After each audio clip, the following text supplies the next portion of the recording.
আসসালামু আলাইকুম বন্ধুরা, আসুন আমরা একটা ভিডিও দেখি আগে, তারপরে আমরা এ বিষয়ে কথা বলবো। চলুন দেখা যাক।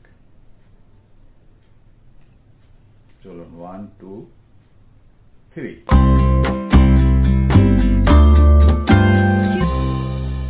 বিদেশমুখী প্রবণতা বাংলাদেশিদের দীর্ঘদিন ধরেই, সেই গতি যেন সাম্প্রতিক সময় বেশ নতুন মাত্রা পেয়েছে। লেখাপড়া শেষ করেই সবার ইচ্ছা থাকে ভালো কোনো দেশে যে নিজেকে স্থায়ী করতে এবং ভালো চাকরি খোঁজ করতে। সেই হিসাবে বাংলাদেশিদের সবচেয়ে পছন্দের জায়গা বর্তমানে কানাডা। বলা হয় কানাডার জীবনযাত্রা, সুযোগ সুবিধা বিশ্বের অন্য যে কোনো দেশের থেকে বেশি। এই যে বাংলাদেশিদের এই দুর্বলতার সুযোগ কিন্তু আবার অনেকেই নিচ্ছেন, অনেকে প্রতারিতও হচ্ছেন। কিভাবে এই প্রতারণা রোধ করা যায় এবং সঠিকভাবে সুন্দরভাবে সেই কানাডায় যে নিজেকে স্থায়ী অভিবাসী হিসাবে স্থাপন করা যায়, সেই বিষয়টি নিয়ে আজ কথা বলবো। যিনি এই অভিবাসন নিয়ে কাজ করছেন, জনাব জিয়া হাসান। জিয়া হাসান, আপনাকে স্বাগত আমাদের এই অনুষ্ঠানে।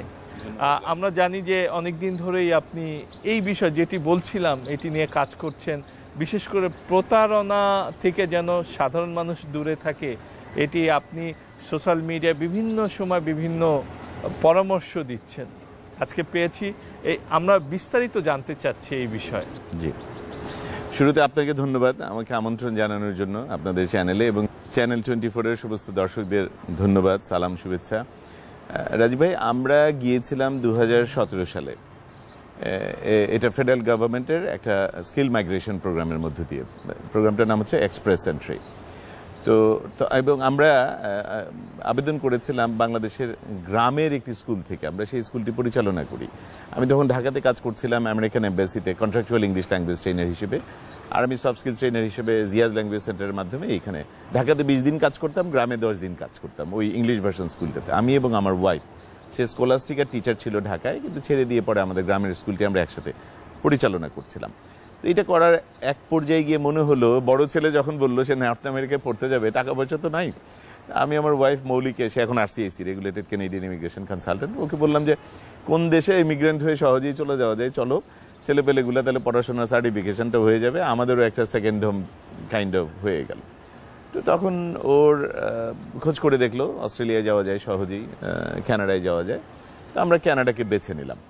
বেছে নিয়েও আবেদন করলো এক্সপ্রেস এন্ট্রি, আইএলস দিল, ইসিএ, আমরা দুজনে আইএলসে বসলাম, ইসিএ মানে এডুকেশনাল ক্রেডেনশিয়াল অ্যাসেসমেন্ট, আপনার এখানকার পড়াশোনা, বাংলাদেশের পড়াশোনা, কানাডার মূল্য মানে কতটুকু সমমান কিনা ইত্যাদি, এটাকে বলে ইসিএ ইত্যাদি, সব প্রক্রিয়া করে আমরা আবেদন করলাম। মানে ও আবেদন করলো, আমার ওয়াইফ মেইন অ্যাপ্লিকেন্ট, আমি ছিলাম ডিপেন্ডেন্ট অ্যাপ্লিকেন্ট। 2016 সালের নভেম্বরে আমরা আবেদন করলাম, এবং খুবই সারপ্রাইজিংলি 2.5 মাসেরও কম সময়ে আমাদের আইটিএ হয়ে গেল। মানে ফেডারেল গভর্নমেন্ট আনুষ্ঠানিকভাবে আমাদের ইনভাইট করলো যে তোমরা এবার, এত অল্প সময়, এক্স্যাক্টলি, অনেকের কাছে শুনি যে মাসের পর মাস, বছরের পর বছর অপেক্ষা করতে হয়। জি, কারণ দুটো ব্যাপার এখানে। একটা হচ্ছে যে 2016-17 আসলে যারা জেনুইন অ্যাপ্লিক্যান্ট এবং যাদের কোনো একটি প্রোগ্রামে কোয়ালিফাই করার জন্য যে যোগ্যতা দক্ষতা দরকার সেটা আছে, তাদের বেলায় আমাদের মতো এই 7-8 মাসই লাগতো।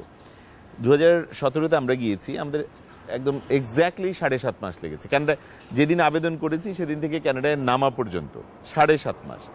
এবং পুরো প্রক্রিয়ার মধ্যে রাজীব ভাই তখন আমাদের খরচ হয়েছিল $495 এক একজন, মাত্র মেইন অ্যাপ্লিক্যান্ট, ডিপেন্ডেন্ট অ্যাপ্লিক্যান্ট 18-র ওপরে যারা। তাহলে এত খরচ কম, কিন্তু লাখ লাখ টাকার এই ফি সেই ফি, এই গল্প কেন শুনি আমরা? সেটাতে আসছি আমি আর কি। তো মানে আপনাকে আমি প্রারম্ভিক মানে আগের অবস্থাটুকু একটু বলে নিচ্ছি। তো আমরা চলে গেলাম 7.5 মাস পরে, কারণ কোনো টাকা পয়সার চক্কর নাই, আমরা শুধু সরকারের ফিটা দিলাম। ওখানে গিয়ে আমার মনে হলো যে এত সহজে, এত স্ট্রেইট ফরওয়ার্ড প্রোগ্রাম দিয়ে কানাডাতে যদি আপনি কোনো প্রোগ্রাম অনুযায়ী আপনি ওদের রিকোয়ারমেন্টটা ফুলফিল করেন, তাহলে আপনি ইজিলি চলে আসতে পারেন কানাডায়, এবং সেটা পিআর হয়ে। আমরা তো পার্মানেন্ট রেজিডেন্ট হয়েই গেলাম। আমরা নেমে ওখানে বললাম ওখানকার ইমিগ্রেশন পুলিশকে আমরা ল্যান্ডেড ইমিগ্রেন্ট, এটাই বলতে হয়। তখন আপনার ওই ইমিগ্রেন্ট হিসেবে আপনার ইমিগ্রেশন পর্বটুকু হয়, কানাডার যাত্রাটা শুরু হয়। ওখানে ওরা SIN দিয়ে দেয়, সোশ্যাল ইন্স্যুরেন্স নাম্বার, 1-1.5 মাসের মধ্যে পিআর কার্ড আপনার বাসায় চলে যায়। এরপর আপনি 1095 দিন কিংবা 5 বছরে 3 বছর কানাডায় থাকলেই মিলিয়ে ঝিলিয়ে 5 বছরে 3 বছর থাকলে আপনি সিটিজেন হয়ে যাবেন। আমরাও সেটা পূরণ করে আমরা গত বছর সিটিজেন নাগরিক, মানে ওটাও আমাদের হয়ে গেছে। আমরা এখন কানাডার নাগরিক হিসেবে এখানে এসেছি। আপনার প্রশ্নের দ্বিতীয় অংশে যাই, তাহলে এত টাকা পয়সা কেন? টাকা পয়সার যেখানে চক্কর আপনি বলছিলেন শুরুতে, সেটা মূলত হলো সাজানো গল্প। আনফরচুনেটলি আপনিও এটাও বলছিলেন আপনি যে কানাডা অসম্ভব এখন খুব পছন্দের দেশ। Canada happens to be the lone country in the entire world right now যে ঘোষণা দিয়ে বলে কান্ট্রি অফ ইমিগ্রেন্টস। অস্ট্রেলিয়া কিন্তু এটা বলে না কান্ট্রি অফ ইমিগ্রেন্টস, আমেরিকা বলে না কান্ট্রি অফ ইমিগ্রেন্টস। পাশাপাশি এটা আমি শেয়ার করতে চাই যে কানাডার সাইজ হচ্ছে 67টা বাংলাদেশের সমান। 67টা বাংলাদেশের সমান একটা দেশ। কিন্তু শুধুমাত্র ঢাকা জেলাতেই যেই নাগরিক আছে সেই নাগরিকও নাই পুরো কানাডাতে। এন্টায়ার কানাডার নাগরিক হচ্ছে 4.25 কোটি।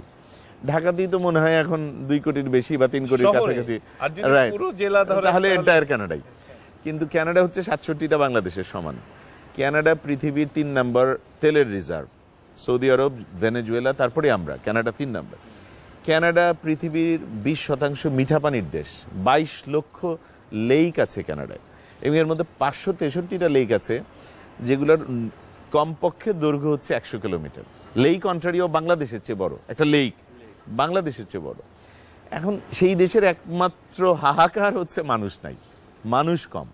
কানাডা মানুষ নিতে চায়, কিন্তু কানাডা আমেরিকার মতো এই ভুল সিদ্ধান্তটি কখনো নেবে না। সেটা হচ্ছে যে ডিবি করে লটারি দিয়ে একদম দলে দলে মানুষ নিয়ে নেওয়া যে কেউ, এইটা আমেরিকার জন্য খুব ভালো সিদ্ধান্ত হয় নাই। আমেরিকা এটা এসে এখন অনুধাবন করছে। আমেরিকা সরকার দেখবেন বলতে শুরু করেছে সাম্প্রতিক বছরগুলোতে যে আমরা কানাডার মতো স্কিল মাইগ্রেশনে যাব। তার মানে আমরা লোক নেব, মাইগ্রেন্টস আনবো, কিন্তু স্কিল সেট অনুযায়ী যে রিকোয়ারমেন্ট ফুলফিল করবে তাকে আনবো। যারা এই টাকা পয়সার চক্করের মধ্যে ঢোকে কিংবা যারা টাকা পয়সার গল্পটা বলে যে আমাকে 10 লাখ টাকা দাও, 20 লাখ টাকা দাও, আমি জব অফার নিয়ে দিচ্ছি বা তোমাকে একটা কোনো প্রোগ্রামে পাঠাচ্ছি, বুঝতে হবে তারা পুরোপুরি মিথ্যা কথা বলে। এইভাবে আপনি কানাডা যেতে পারবেন না 100%। বাংলাদেশে আনফরচুনেটলি বড় একটা অংশ এখন পর্যন্ত কানাডার সাথে হয়তো ওই মধ্যপ্রাচ্যে যাওয়ার সাথে গুলিয়ে ফেলে, কিংবা ওই বন জঙ্গল দিয়ে নদী পার হয়ে মালয়েশিয়া যাওয়া বা ইউরোপে 10 দেশ পার হয়ে ইউরোপের একটা দেশে পৌঁছানোর সাথে। হ্যাঁ, এক্স্যাক্টলি। কানাডার 3 দিকে পানি, রাইট? আর্কটিক সাগর, আটলান্টিক মহাসাগর, প্রশান্ত মহাসাগর, আর একদিকে আমেরিকা। তো কানাডায় স্থলপথে যেতে হলে আপনাকে আগে আমেরিকায় যেতে হবে। তো আমেরিকায় যখন আপনি যাচ্ছেন, যদি এভাবে আপনার যাওয়ার প্ল্যান থাকে, তারা আর কানাডায় কেন যাবে? Is the idea. কানাডা অসম্ভব ভালো ডেস্টিনেশন আপনার জন্য, কিন্তু মনে রাখতে হবে যে আপনাকে কোনো একটি প্রোগ্রামের মধ্য দিয়ে যেতে হবে। সেটা একটা স্কিল মাইগ্রেশনের প্রোগ্রাম হোক। আমি যেটা বলছিলাম, আমরা ফেডারেল গভর্নমেন্টের, কেন্দ্রীয় সরকারের আমরা এক্সপ্রেস এন্ট্রি প্রোগ্রাম দিয়ে গিয়েছি। কিন্তু কানাডায় 10টা প্রভিন্স, 3টা টেরিটরি। এই 10টা প্রভিন্সের আবার প্রভিন্সিয়াল নমিনি প্রোগ্রাম আছে। সো এই 10টা প্রভিন্সের নিজস্ব ইমিগ্রেশন প্রোগ্রাম আছে। আপনি যে কোনো প্রভিন্সের মধ্য দিয়ে চলে যেতে পারেন, সেই প্রভিন্স আপনাকে ইনভাইট করবে। এগেইন, আপনার যদি স্কিল সেট থাকে, আপনি দক্ষতা যদি পূরণ করেন, আপনি আইএলস দেবেন। আইএলসটা মাস্ট। বাংলাদেশে আমাদের ভাই বোনরা এখানে আইএলস দিতে খুবই অনিচ্ছুক, তারা আইএলস দিতে চান না, তারা ভয় পান। তারা আইএলসকে পাশ কাটিয়ে টাকা পয়সা দিয়ে কিছু করা যায় কিনা, এবং এই লোভের কারণেই, সবাই না, একটা অংশ, এই একটা অংশের লোভের কারণেই কিন্তু প্রতারকরা তাদের ফাঁদটা পাততে পারে। তারা বলে দেয় যে তোমার আইএলস লাগবে না, তোমার ইংলিশ লাগবে না। হ্যাঁ, আমি কিছুদিন আগে একটা টেলিভিশনে নিউজ, একটা রিপোর্ট দেখছিলাম যে টিপসই দিয়ে কানাডা। সো এইগুলা কোনোদিন হয় নাই, কোনোদিন হবে না। আপনার মাধ্যমে আপনার চ্যানেলের অগণিত দর্শকদের আমি জানাতে চাই, কানাডায় আপনি অবশ্যই যেতে পারবেন, কিন্তু আপনার আইএলস লাগবে। আপনার প্রোগ্রাম অনুযায়ী দরকার থাকলে ইসিএ করাতে হবে। ইংরেজিতে যোগ্যতা, দক্ষতা লাগবে। কানাডা একটা English speaking country, native English speaking country. 9টা প্রভিন্সের প্রথম ভাষা ইংরেজি। কুইবেকে শুধু প্রথম ভাষা হচ্ছে ফ্রেঞ্চ, দ্বিতীয় ভাষা হচ্ছে ইংরেজি। কানাডা তো ইংলিশের কান্ট্রি। আপনি ওখানে ইংরেজি না জানলে এবং ইংরেজির প্রয়োজনীয় আপনার প্রমাণপত্র, যোগ্যতার প্রমাণ, দক্ষতার প্রমাণপত্র না দিলে আপনি কিভাবে যাবেন? টাকা পয়সার কোনো বিষয় নাই এখানে রাজীব ভাই। বিষয়টা হচ্ছে যে কোন প্রোগ্রামে, আমি কি এক্সপ্রেস এন্ট্রিতে যাব, আমি এসআইএনপিতে মানে সাসকাচুয়ান ইমিগ্রেশন নমিনি প্রোগ্রাম বা অন্য কোনো আটলান্টিকের কোনো একটা নমিনি প্রোগ্রামে যাব, আমি ওয়ার্ক পারমিট, বাংলাদেশে ওয়ার্ক পারমিট নিয়ে একটা বড় রকম ভ্রান্ত ধারণা আছে। এখানে আমি দেখি আমার 2টো সোশ্যাল প্ল্যাটফর্ম আছে, এখানেও 400-4.5 লাখের মতো লোকজন ভাই বোনেরা দেশের নানা দেশ থেকে ওনারা এটার সাথে যুক্ত আমার ফেসবুকে আর ইউটিউবে, ওখানে জিজ্ঞেস করেন যে ওয়ার্ক পারমিট কিভাবে কিনবো বা ওয়ার্ক পারমিট কেমনে নিয়ে যাব।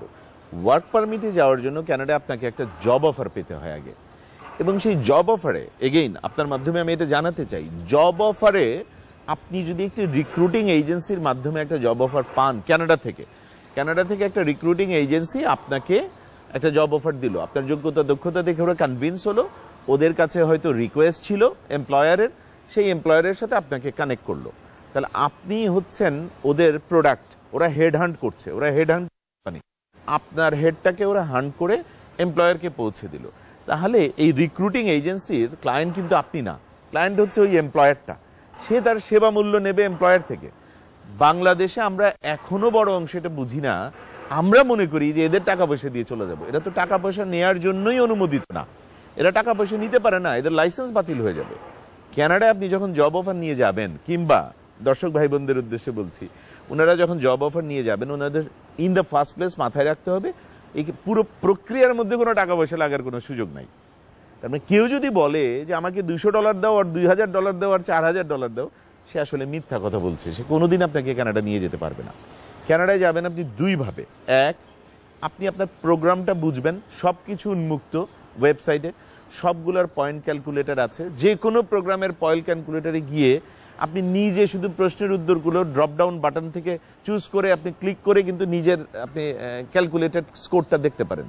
সেই স্কোরটা যদি কাট অফ স্কোরের কাছে থাকে অথবা পাসিং স্কোরের উপরে হয়, you are good, you are eligible, আপনি এখন অ্যাপ্লাই করে দেন। এই অ্যাপ্লাই করা ইমিগ্রেশন প্রোগ্রামের ক্ষেত্রে শুরুটাকে বলে ইওআই লঞ্চ করা, এক্সপ্রেশন অফ ইন্টারেস্ট, ইওআই। আমি কানাডার গভর্নমেন্টকে আমার আগ্রহ প্রকাশ করলাম, আমরা করেছিলাম 2016-তে, আমরা ইওআই লঞ্চ করেছিলাম করটিয়া গ্রামে বসে, টাঙ্গাইল জেলার করটিয়া গ্রামে। আমরা ফেডারেল গভর্নমেন্টকে জানিয়েছিলাম যে আমরা আসতে চাই সপরিবারে পিআর হয়ে। ওরা ওই যেটা বললাম যে 2.5 মাসের মাথায় গিয়ে আমাদের আইটিএ পাঠালো, ইনভাইটেশন টু অ্যাপ্লাই। হ্যাঁ, ফেডারেল গভর্নমেন্ট বললো যে তোমরা ঠিক আছো, তোমরা কোয়ালিফাই করেছো, তোমাদের আইটিএ পাঠাচ্ছি, এখন এই ডকুমেন্টস তোমরা পাঠাও, তোমরা এবার মেডিকেল দিয়ে দাও, ইত্যাদি ইত্যাদি। এখন এই পুরো প্রক্রিয়ার মধ্যে তো ভাই টাকা পয়সার কোনো চক্কর নাই। আমি যেটা বলছিলাম দুভাবে এটা হতে পারে, এক, আপনি নিজে বুঝবেন, নিজে আবেদন করবেন, সরকারের শুধু ফি দেবেন। আমাদের সময়টা ছিল $495 এক একজনের জন্য, প্রাপ্ত বয়স্কদের জন্য, বাচ্চাদের জন্য $150 ছিল আমাদের বাচ্চাদের জন্য, এখন সেটা $1365 হয়েছে, যেটা আপনি সরকারকে দেবেন, কিন্তু ডিরেক্টলি আপনি কেনেডিয়ান গভর্নমেন্টকে। সেটা আপনি আপনার ক্রেডিট কার্ড ডেবিট কার্ড দিয়ে পে করবেন, ইন্টারন্যাশনাল, ইভেন সেই কার্ডটা অন্য কারোর দিয়েও পে করতে পারেন, কোনো অসুবিধা নাই। 2 নাম্বার হচ্ছে যে আমি প্রক্রিয়া বুঝি, কিন্তু আমি আবেদনপত্র জমা দানে একটু দ্বিধা আছে আমার। এইবার আপনি একজন আরসিআইসি কে নিয়োগ করতে পারেন। আরসিআইসি কে রেগুলেটেড কেনেডিয়ান ইমিগ্রেশন কনসালটেন্ট।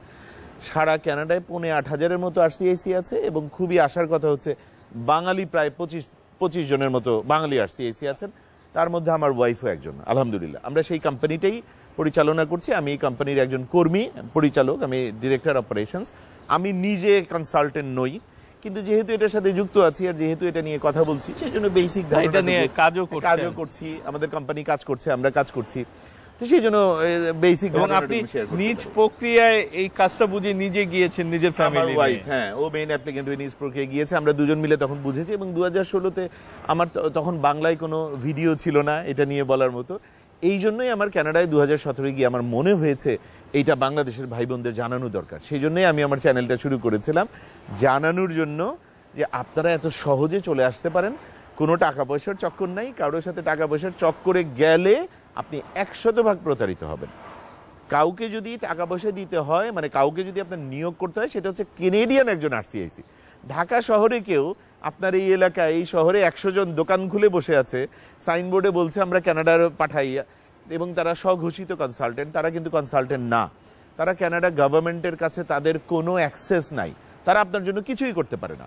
কিন্তু কেনেডিয়ান একজন আরসিআইসি কে যখন আপনি নিয়োগ করবেন আপনার প্রতিনিধি হিসেবে, সে কানাডা সরকারকে বলবে যে আমার ক্লায়েন্টের জন্য আমি এই করেছি, এইভাবে জমাদান করছি, তাকে এই ভিসাটা বা এই প্রোগ্রামটা আসতে দেয়া হোক, এটা আপনার জন্য তখন একটা সাপোর্ট। বাট 2টি প্রশ্ন আমার, একটি হলো আইএলটিএস ছাড়া কি কোনো উপায় নেই বা আছে কিনা সেটি, আর একটি বিষয় হলো যে আপনি আলবার্টাতে গিয়েছেন, আপনি তো মন্ট্রিল বা অন্টারিও তো যেতে পারতেন, কুইবেকেও যেতে পারতেন, তো ওরাই কি ঠিক করে দিয়েছে যে আপনি আলবার্টাতে যাবেন, না আপনার নিজের ইচ্ছায় গিয়েছেন, না কোনো বাধ্যবাধকতা রয়েছে? আচ্ছা, দ্বিতীয়টা দিয়ে শুরু করি।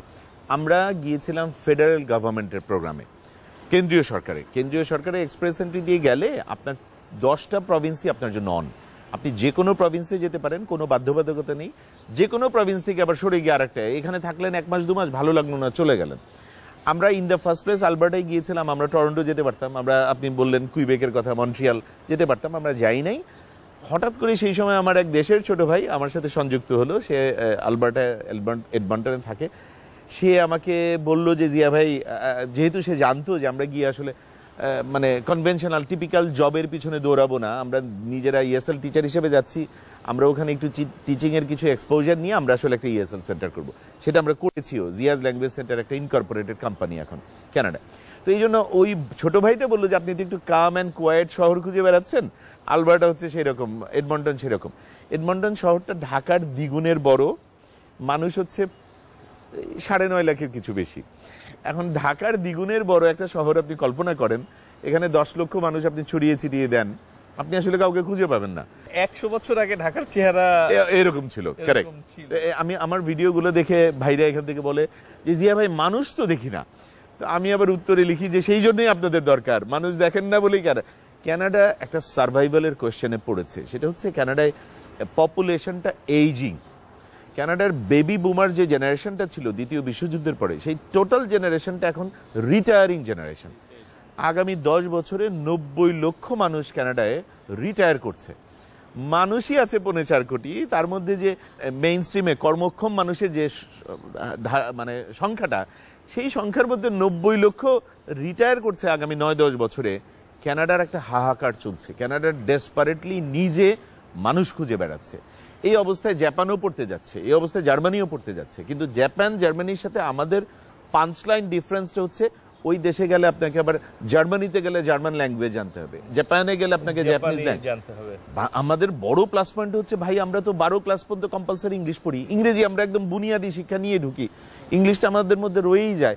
ওখানে গিয়ে নতুন কিছু আপনার মনে হবে না, আপনি ওখানকার সাথে মেইন স্ট্রিমে কাজ করতে করতে আপনি দেখবেন যে আরো আস্তে ধীরে একদম। আর বাচ্চারা তো গিয়ে একদম 6 মাসের মধ্যে কেনেডিয়ান ইংরেজি পিক করে নেয়, বলতে শুরু করে। এটা একটা হিউজ প্লাস পয়েন্ট।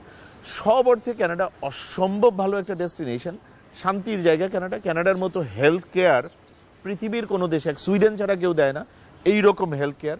কিন্তু সুইডেনে আবার ট্যাক্সের হার আমাদের থেকে বেশি, অনেক বেশি। সেই অর্থে মানে এটা একটা বেটার অপশন। আর again last but not the least, যেটা আমি শুরুতে বলছিলাম, যে একমাত্র কান্ট্রি যার পে অফ লাইনটা হচ্ছে কান্ট্রি অফ ইমিগ্রেন্টস। কানাডা আপনাকে চায় ভাই, কিন্তু সেই চাওয়াটা কানাডা বলে না যে তুমি অমুককে পয়সা দাও আর তারপরে আসো, তুমি আসতে পারবে না। কানাডা আপনি খুব সহজে চলে যাবেন, আমি দায়িত্ব নিয়ে বলছি। আমাদের মৌলিজি ইমিগ্রেশন কনসালটেন্সি ইনকর্পোরেশনের আরসিআইসি আমার ওয়াইফ মৌলি তাসনুবার মাধ্যমে প্রতি মাসেই আলহামদুলিল্লাহ বাঙালি 2-4টা করে পরিবার যাচ্ছে। কোনো টাকা পয়সার চক্কর কিন্তু নাই ভাই। ওই যে বললাম, সে গভর্নমেন্টের ফিটা দেয় আর এই আরসিআইসির ফিটা সে দেয়। আচ্ছা, আপনাকে আরেকটি কোশ্চেন করেছিলাম, আইএলটিএস, এটার বাধ্যবাধকতা কি সব ক্ষেত্রেই, না কোনো ক্ষেত্রে ছাড় আছে? এটি একটি।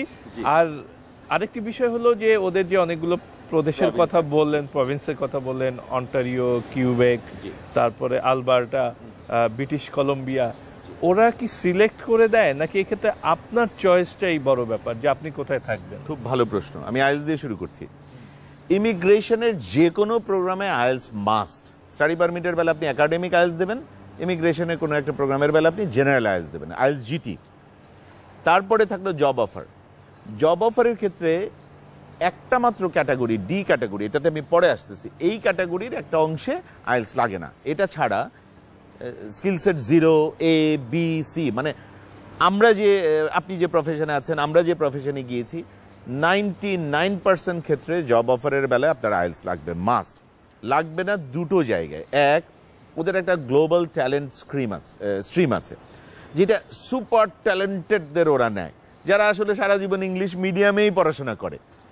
ওদের ক্ষেত্রে ওরা যেহেতু এটা বোঝে যে সে ইংরেজি মাধ্যমে জন্ম থেকে পড়ছে, ছোটবেলা থেকে পড়ছে, এই পর্যন্ত এসছে, তাদের ক্ষেত্রে হয়তো আইএলস, ওদের যদি অন্য দেশ থেকে নেয় তাহলে হয়তো আইএলসের বাধ্যবাধকতা থাকে না। এটা কিন্তু আমি বলছি গ্লোবাল সুপার ট্যালেন্টেডদের জন্য একটা স্ট্রিমের কথা স্পেসিফিক। 99% ক্ষেত্রে আইএলস লাগবেই।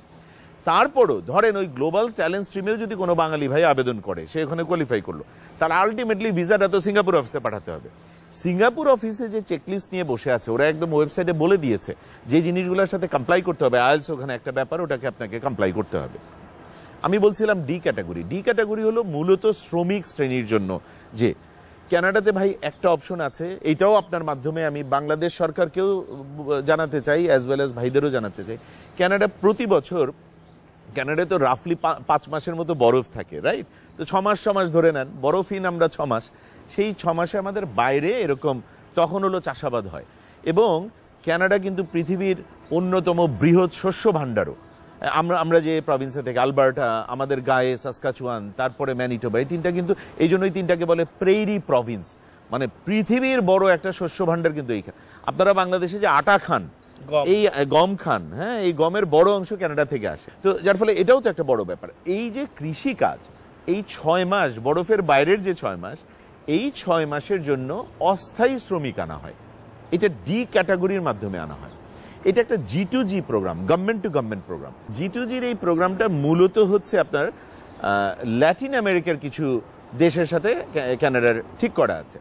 কিন্তু রাজীব ভাই, আমি এই জিনিসটা বাংলাদেশ সরকারকে খুব স্বনির্বদ্ধ অনুরোধ করতে চাই যে বাংলাদেশ সরকার যদি কানাডা সরকারকে শক্তভাবে এটা বোঝাতে সক্ষম হয় এবং বলতে পারে, তোমরা যে 60,000 অস্থায়ী কর্মী আনো, কৃষি শ্রমিক আনো, কিংবা ধরেন এই শস্য ক্ষেত্রগুলায়, খামারগুলায় যে শ্রমিক আনে, এর যদি 6,000ও বাংলাদেশ গভর্নমেন্ট দায়িত্ব নিয়ে কানাডা গভর্নমেন্টকে বোঝাতে সক্ষম হয়, কনভিন্স করতে পারে যে আমরা এখানে 10% 6,000 দেব এবং এই 6,000 আমরা মাথা গুনে দেব, মাথা গুনে ফেরত নেব, এটা বাংলাদেশের জন্য হুলস্থুল রকম একটা অ্যাভিনিউ ওপেন করতে পারে। সেটা কি আসলে সম্ভব হবে? 100% সম্ভব হবে। এটার জন্য কোনো আইএলটিএস লাগে না, ইংলিশ লাগে না। যেটি বলছিলেন যে মাথা গুনে দেয়া এবং মাথা গুনে ফেরত আনা, আমি এটা সেই জন্যই বললাম যে সরকার যদি এটা শক্তভাবে মনিটর করতে পারে, ইভেন জাস্ট আমার ধারণা বলছি, এই সরকার বলে দিল যে এদের স্যালারিটাও হয়তো গভর্নমেন্টের অ্যাকাউন্ট হয়ে তাদের অ্যাকাউন্টে যাবে, কেউ যদি না ফেরে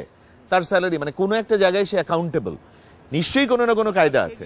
আপনি বলছিলেন যে এই যে ধরেন 6 লাখের মধ্যে বা 60,000-এর মধ্যে 10% যদি বাংলাদেশ সরকার তাদের সঙ্গে চুক্তি করে যে হ্যাঁ আমি এই 1 বছর বা 2 বছর বা 3 বছরের জন্য তোমাকে 6,000 দিচ্ছি, আবার মাথা গুনে দিব, মাথা গুনে ফেরত নিব, সেই ক্ষেত্রে মাথা দেওয়ার পর যদি তারা পালিয়ে যায়, তারা বেতনের আশা ছেড়ে দিল, সেই ক্ষেত্রে কি করণীয়?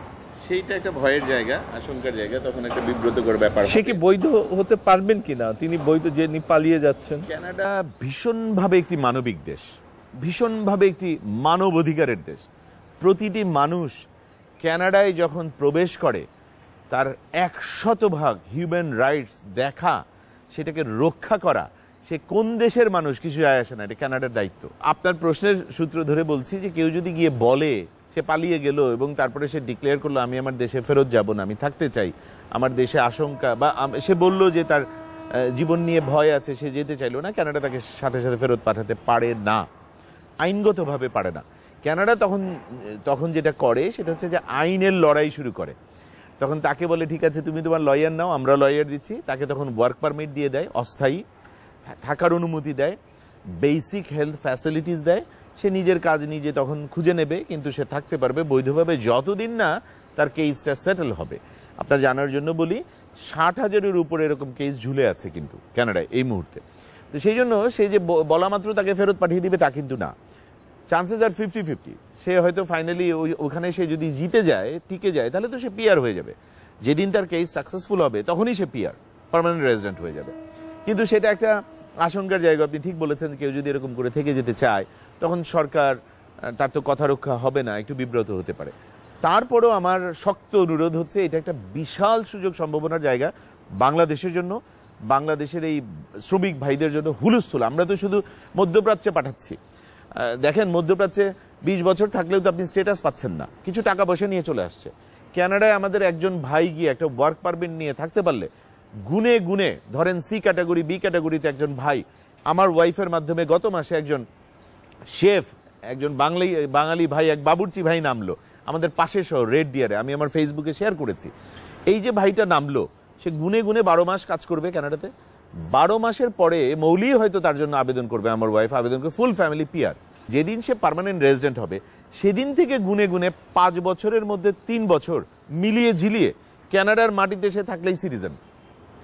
সাথে এটাও যোগ করতে চাই, once you are Canadian citizen, আপনার 14 পুরুষের পরে অটোমেটিক্যালি সিটিজেন।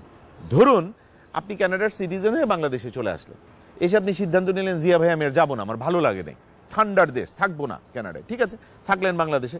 বাংলাদেশে আপনার বাচ্চা কাচ্চা হলো, ওরা সব কানাডার সিটিজেন।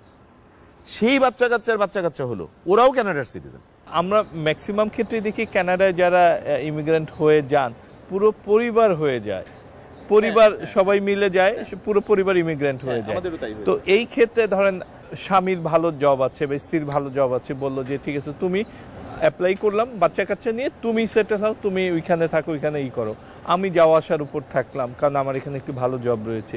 সেই ক্ষেত্রে কতটা, আমি তো বলেছি আপনাকে, আপনি যখন পিআর হয়ে যাচ্ছেন, এটা তো হিউম্যান রাইটস এর দেশ, আপনাকে সে আটকাতে পারে না। কিন্তু আপনি বলছিলেন যে 5 বছরে 3 বছর থাকতে হবে, তো মিলিয়ে ঝিলিয়ে, হ্যাঁ, নট দ্যাট এক নাগাড়ে মিলিয়ে ঝিলিয়ে তাকে থাকতে হবে। কিন্তু যিনি ভালো জব করছেন তিনি 5 বছরে 3 বছর থাকলেন না, তখন কি হবে? তখন ওনার পিআর স্ট্যাটাসটা রয়ে যাবে। 5 বছরে 2 বছর থাকলে পিআর স্ট্যাটাসটা রক্ষিত হবে। এক, আর উনি যদি যাওয়া আসা করেন, ঠিক আছে আমার সিটিজেনশিপ লাগবে না, বাট আমি এরকম যাওয়া, হ্যাঁ, সেক্ষেত্রে বাচ্চা বা ওয়াইফ বা হাজবেন্ড যারা রয়েছেন তাদের প্রভাব পড়বে কিনা? একদম না, ওরা সিটিজেন হয়ে যাবে, তারা হতে পারে, কোনো বাধা নেই, কোনো বাধা নেই। আমি একটু আগে আপনাকে যেটা বললাম যে সিটিজেন বাংলাদেশে যদি ঠিক করে আমি আর যাব না, এখানেই সে আল্লাহ মাফ করুন মারা গেল, কিন্তু তার বাচ্চা কাচ্চা পরে জানলো যে বাবা তো সিটিজেন ছিল, তারা যখন ইমিগ্রেশনে এটা জানাবে আর আবেদন করবে, ওরাও সিটিজেন। ধরেন আপনি সাসকাচুয়ানের গেলেন, এসআইএনপি বলে এটাকে, সাসকাচুয়ান ইমিগ্রেশন নমিনি প্রোগ্রাম, এটাতে কোয়ালিফাই করে আপনি ফ্যামিলি নিয়ে চলে গেলেন, গিয়ে আপনি হয়তো 6 মাস 8 মাস পরে আপনার মনে হলো আপনি অন্য একটা প্রভিন্সে ভালো চাকরি পেলেন, চলে গেলেন। আপনাকে কানাডা গভর্নমেন্ট কিছু বলবে না, সাসকাচুয়ান গভর্নমেন্টও কিছু বলবে না, এটাই চলছিল। কিন্তু এইটা একটু চেঞ্জ হচ্ছে আমার মনে হয়। আপনি খুব ভালো প্রশ্ন করেছেন, আমাদের এই জিনিসটাও এখন থেকে বিবেচনা এবং আমলে রাখা দরকার। সেটা হচ্ছে 2021-এর একটি কেস আছে, আনফরচুনেটলি বাঙালি একটি পরিবারের কেস। তারা এরকম এসআইএনপি প্রোগ্রাম দিয়ে গিয়েছিল, সাসকাচুয়ানে গিয়েছিল ধরেন 6-7 বছর আগে। গিয়ে তারা ওই কয়েক মাস পরে অন্য একটি প্রভিন্সে ওখানে একটি জব অফার পেয়েছে, চলে গেছে, গিয়ে সেখানেই তারা সেটেল করেছে। এখন যখন ওই যে 5 বছরে 3 বছর, তাদের তো সিটিজেনশিপের জন্য তারা এলিজিবল হয়ে গেছে আবেদন করার জন্য। তারা যখন আবেদন করেছে, এটা মৌলি আরসিআইসিদের একটা পেইড গ্রুপ থেকে জেনে শেয়ার করেছিল। আমি এটা ভিডিও এনেছি ওকে, ও ভিডিওতে এটা শেয়ার করেছে। আমরা অবশ্যই বাঙালি পরিবারের পরিচয় বলি নাই, কিন্তু এটা বলেছি যে এটা একটা বাংলাদেশি ইমিগ্রেন্ট পরিবারের বেলায় ঘটেছে আনফরচুনেটলি। সেই পরিবারকে তখন বলা হয়েছে, সাসকাচুয়ান গভর্নমেন্ট বলেছে যে তোমাদের সিটিজেনশিপের আবেদন আউটরাইট রিজেক্ট করা হলো, বাতিল করে দেওয়া হলো, এবং তোমাদের শোকজ করা হচ্ছে কেন তোমাদের পিআরশিপও বাতিল করা হবে না, তোমরা একজন উকিল দিয়ে এটা ফাইট করো। রিজন হচ্ছে ওরা বলছে যে তোমাদের সাথে চুক্তি হয়েছিল আমাদের প্রভিন্সের, সাসকাচুয়ান প্রভিন্স তোমাকে সম্মান দেখিয়েছিল, তোমার মেরিট দিয়ে তুমি এসআইএনপির জন্য কোয়ালিফাই করেছো, তুমি অন্টারিওর জন্য করো নাই, ব্রিটিশ কলাম্বিয়ার জন্য করো নাই, তুমি ওখানে চলে গেলা, এটা ব্রিচ অফ এগ্রিমেন্ট হলো। এই ব্রিচ অফ এগ্রিমেন্টের কারণে আমরা তোমাকে বাতিল করতে পারি। এইটা এতদিন ছিল না রাজীব ভাই, কিন্তু এটা ওরা একটু করে আমলে নিচ্ছে হয়তো। আমরা এবং এই নষ্টটা আমরাই করছি আনফরচুনেটলি, ফিলটা আনফরচুনেটলি। বাট ওই 3 বছর যদি হয়ে যায়, ইমিগ্রেশন হয়ে যাওয়ার পর কি তারা পারবেন কিনা? হ্যাঁ, পিআর বা সিটিজেনশিপই হয়ে গেল, আর কিছু ম্যাটার করে, তখন সেই ইচ্ছা মতো যে কোনো প্রভিন্সে যেতে পারবেন। ইভেন সে অন্য দেশে গিয়েও সারা জীবন বসে থাকলেও সে কানাডার সিটিজেন, কিচ্ছু যায় না। একবার যদি সিটিজেন হয়ে যায়, সে পৃথিবীর কোথায় থাকলো তাতে তার সিটিজেনশিপ কোনোদিন ব্যর্থ হয় না। তার মানে সিটিজেনশিপটা 5 বছরের মধ্যে 3 বছর তাকে থাকতে হবে, হ্যাঁ, এবং যেখানকার জন্য তিনি আবেদন করেছেন ঠিক সেখানেই থাকা উচিত। তাছাড়া এই ধরনের ঝামেলায় অনেক কিছুই তো আপনি বললেন, অনেক তথ্য দিলেন, এটা খুবই আমাদের জন্য খুবই ইউজফুল যেটি বলে। তো আরেকটি যেটি ভিজিট ভিসা নিয়ে একটু যদি বলেন যে এইটা পাওয়ার সিস্টেমটা কি? অনেকে দেখতে যেতে চান, অনেকে ঘুরতে যেতে চান, কারণ গত কয়েক বছরে যে হারে বাংলাদেশিরা গিয়েছেন, অনেকের আত্মীয় স্বজনের কাছে ঘুরতে যেতে চান, তো সেক্ষেত্রে তো ভিজিট ভিসা ছাড়া কোনো উপায় নেই। সেটার সিস্টেমটা কি? ভিজিট ভিসার জন্য আলাদা করে কোনো আপনার আহমরি কোনো স্কিল সেট থাকতে হবে না। এগেইন, কানাডা তো একটা হিউম্যান রাইটস এর দেশ। আপনি একজন মানুষ, আপনি বেড়াতে পুরো দুনিয়ায় যেতে পারেন, কানাডা একটা দেশ, আপনি সেখানে যেতে চাইতেই পারেন। কিন্তু ব্যাক অফ দ্য মাইন্ড যেহেতু ওদের মাথায় থাকে যে এটা যেহেতু পৃথিবীর মানে ইমিগ্রেন্ট ফ্রেন্ডলি একটা দেশ, হিউম্যান রাইটস এর দেশ, আর একবার ঢুকে আপনি থাকতে চাইলে, থেকে যেতে চাইলে ওরা চট করে আপনাকে ফেরত পাঠাতে পারবে না। এই জন্য ওরা ইন দ্য ফার্স্ট প্লেসে এটাকে একটু কঠিন করে রাখে, কিছু নিয়ম কমপ্লাই করতে হয়। ভিজিট ভিসাতে যারা যেতে চান, আমি এটাকে দুই ভাগে বলি, এক হচ্ছে যেতে চাওয়ার জন্য কি জরুরি, কি প্রয়োজনীয়, দ্বিতীয় ভাগ হচ্ছে গিয়ে থেকে যাবে কিনা বা থেকে যেতে চাইলে কি করা উচিত। প্রথমটা হচ্ছে আপনার ভিজিট ভিসে আপনি যেতে চাচ্ছেন, এই স্টেটাসটা প্রমাণ করতে পারতে হবে যে হ্যাঁ আমি তো অন্য দেশও ঘুরি, কানাডা একটা দেশ, আমার পারপাস, আপনাকে শুরুতে পারপাসটা বলতে হবে। বেড়ানোর জন্য আমি অন্য দেশে গিয়েছি, আমি কানাডাও যেতে পারি, এটা মেক সেন্স। 2 নাম্বার হচ্ছে আমার কোনো একটা রিলেটিভ থাকে, ফ্রেন্ড থাকে, সে আমাকে দাওয়াত দিয়েছে, সে যে দাওয়াত দিয়েছে বিধায় আমি এবার সামারে ঘুরে আসবো তোমার দেশ, এরকম সুন্দর একটা দেশ, চাইতেই পারেন। এখন ওরা মানে সিঙ্গাপুর অফিস কি দেখবে আপনার স্টেটাস, প্রফেশনাল স্টেটাস, কি করছেন আপনি, স্ট্রেংথটা তো ওরা দেখতে চাইবে। আপনি বেড়াতে যেতে চাচ্ছেন, আপনার আর্থিক সঙ্গতির ওরকম আছে কিনা।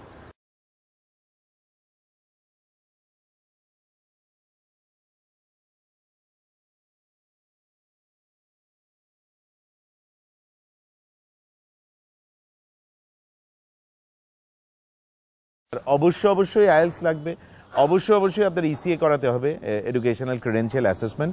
এবং আপনি যে কোনো প্রোগ্রামের যদি জাস্ট প্রোগ্রামটার নাম লেখেন গুগলে, আপনি পুরো প্রোগ্রামটার পেয়ে যাবেন, প্রোগ্রামের রিকোয়ারমেন্ট জেনে যাবেন। তারপরে ওইটার পয়েন্ট ক্যালকুলেটরে গিয়ে নিজে দেখুন আপনি কোয়ালিফাই করেন কিনা, বা কোয়ালিফাই করার জন্য পাসিং স্কোর থেকে আপনি কতটা দূরে আছেন, আপনার কি প্রস্তুতি নিলে আপনি সেটাতে পৌঁছাবেন। কাট অফ স্কোরটা লক্ষ্য করুন, ড্রগুলা লক্ষ্য করুন। এগুলো কোনো কিছুর জন্য আপনার কারোর কাছে যেতে হবে না, এই সব কিছু উন্মুক্ত। কানাডার বিষয়ে যদি আপনার সত্যি আগ্রহ থেকে থাকে, তাহলে আমি আমার ভিডিওতে সবসময় 4টা শব্দ বলি: দম, শ্রম, ধৈর্য, ভরসা। আপনি দম নিয়ে, কষ্ট করার মানসিকতা নিয়ে, ধৈর্য নিয়ে, সৃষ্টিকর্তার উপর ভরসা নিয়ে লেগে যান। 2023কে আপনার প্রস্তুতির বছর হিসেবে নিজেকে নিজে ঘোষণা দিন। দেখা যাবে এই বছর বা আগামী বছর আপনি ইনশাল্লাহ কানাডায় থাকবেন। ধন্যবাদ জিয়া ভাই, অনেক ধন্যবাদ আপনাকে। অনেক কিছু জানলাম আপনার কাছ থেকে। আমার পক্ষ থেকে এবং চ্যানেল 24 পক্ষ থেকে আপনাকে অনেক অভিনন্দন। আপনাকেও ধন্যবাদ, চ্যানেল 24কে ধন্যবাদ আমাকে আমন্ত্রণ করার জন্য, আর এই চমৎকার আড্ডাটার জন্য, এবং এই তথ্যগুলো আপনাদের দর্শকদের সাথে শেয়ার করতে দেওয়ার জন্য ধন্যবাদ।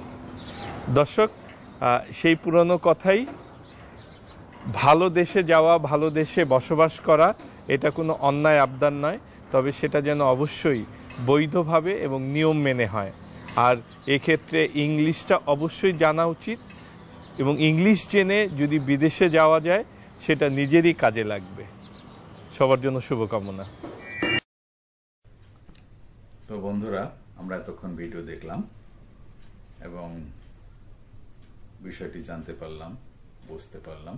তো এতক্ষণ আমার সাথে থাকার জন্য অনেক ধন্যবাদ। আজকের মতো এখানে শেষ করছি। আল্লাহ হাফেজ। বাংলাদেশ জিন্দাবাদ।